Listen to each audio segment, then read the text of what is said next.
Bom, pessoal, para finalizar aqui, tá? Só vou ler basicamente o que a gente vai fazer aí e vou comentar também o que a gente vai fazer aí a partir de agora, tá? A partir de agora, com esse tópico de zeros de funções reais, tá? Então, o que a gente vai fazer vai ser estudar vários métodos, tá? Para refinar, para chegar próximo de uma raiz ou de um zero de uma função, tá? O tanto quanto se deseja, ou tanto quanto o exercício pede, ou o problema pede, tá?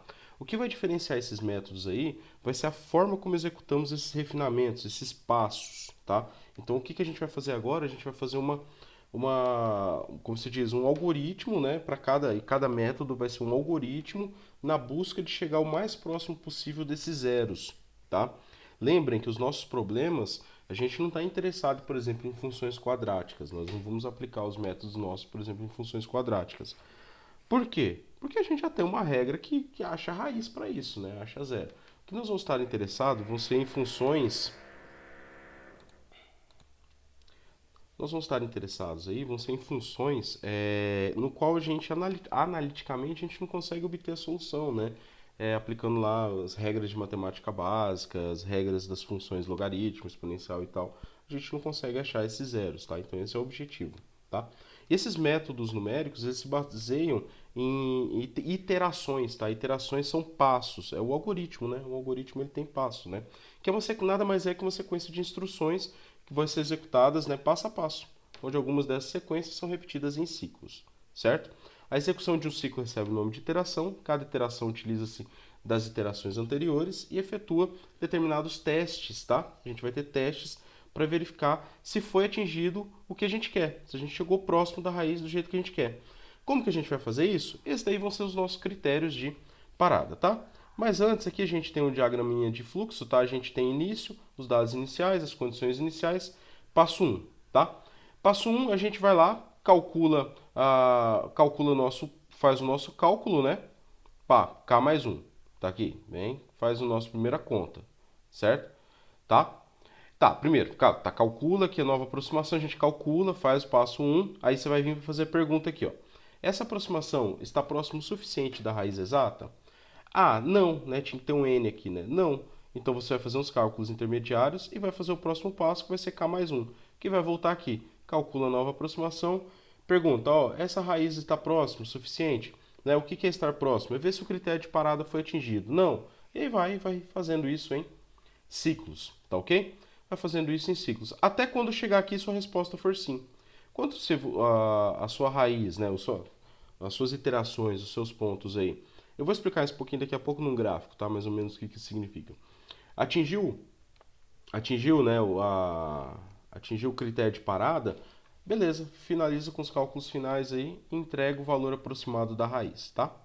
Então, os critérios de parada, pessoal, quando que a gente deve parar, né? Isso é uma pergunta. Bom, os critérios de parada clássico aí que a gente tem é o seguinte: x barra, onde x é a raiz aproximada, menos que si é a raiz real. Lembrou daquele erro absoluto?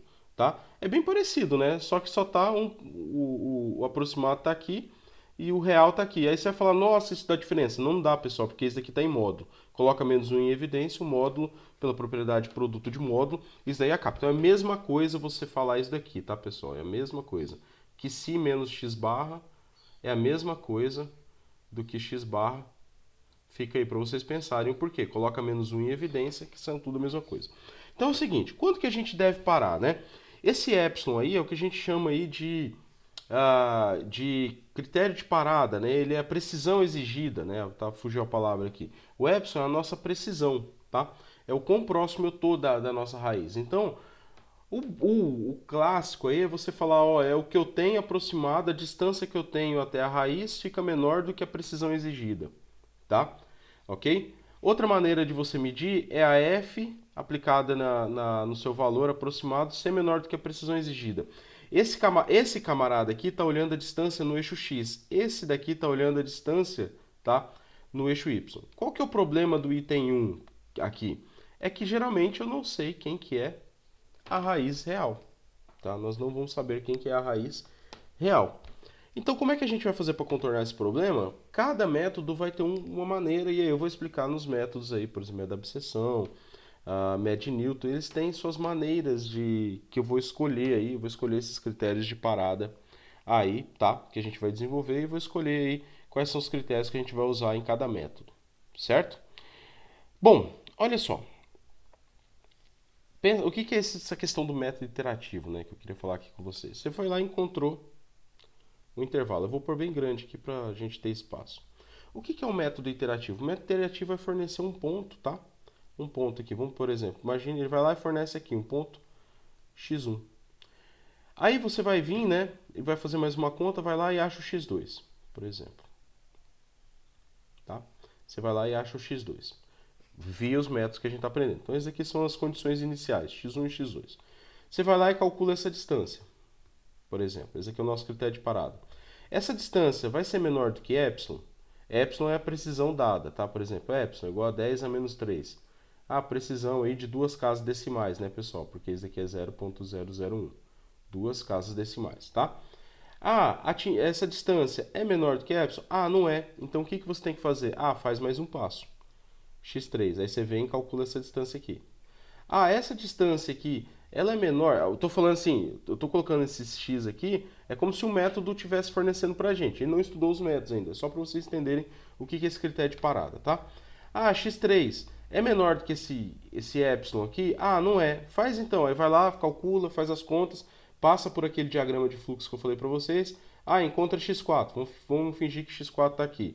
Essa distância aqui é menor do que epsilon? Não é. Então calcula mais uma vez, né? Aquele diagrama de fluxo. x5.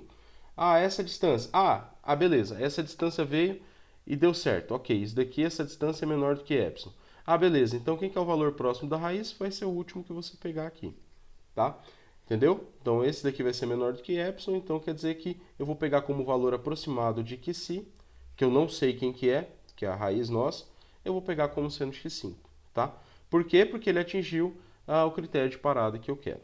Basicamente é isso, tá? A gente vai reforçar isso nos métodos aí, principalmente o primeiro método da abscissão aí e os outros que vão vir aí, ok?